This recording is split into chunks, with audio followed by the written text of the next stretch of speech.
ఏమిట్రైతే ఏం చేస్తున్నావు నువ్వు?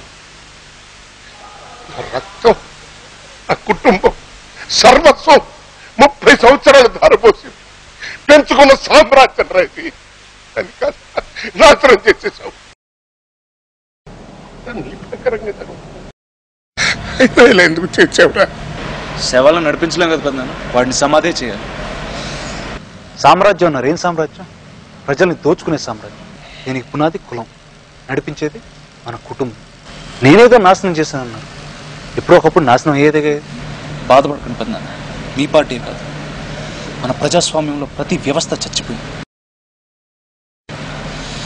ఇవాళ న్యాయం కోసం కోర్టులకు వెళ్ళాలంటే ప్రజలకు భయం, రక్షణ కోసం పోలీస్ స్టేషన్కి వెళ్ళాలంటే వణుకు, మన రాజకీయ నాయకులంటే అసహ్యం.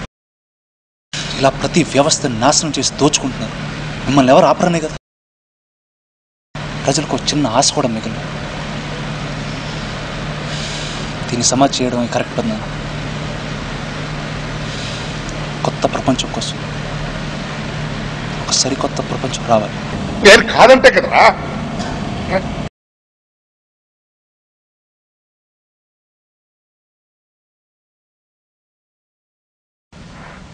అర్జున్, నిన్ను సీఎం చేసింది ఏంట్రా? ఇప్పుడు నువ్వు చెబుతున్నవన్నీ పదవిలో ఉండే చేయొచ్చు కదా. నిన్ను ఎవడు కాదన్నాడు? కానీ నేను తప్పు చేశానంటరా, పార్టీ వదిలిపెట్టి వెళ్ళిపోతానంటున్నావు. నీ తప్పేం లేదు మరి నేనే మీతో నడవను. మీరు కరెక్ట్ కాదు. మీలాంటి వాళ్ళు జనాలకు అక్కర్లేదు. మీ గాలి సోకినా, మీరు నడిచే మట్టి వాసన నాకు తగిలిన, మీలో ఏ ఒక్కరు ఆలోచన నేను విన్నా మార్పు సాధ్యం కాదు. మరో 100 ఏళ్ళు వెనకాలకి వెళ్ళాల్సి వస్తుంది.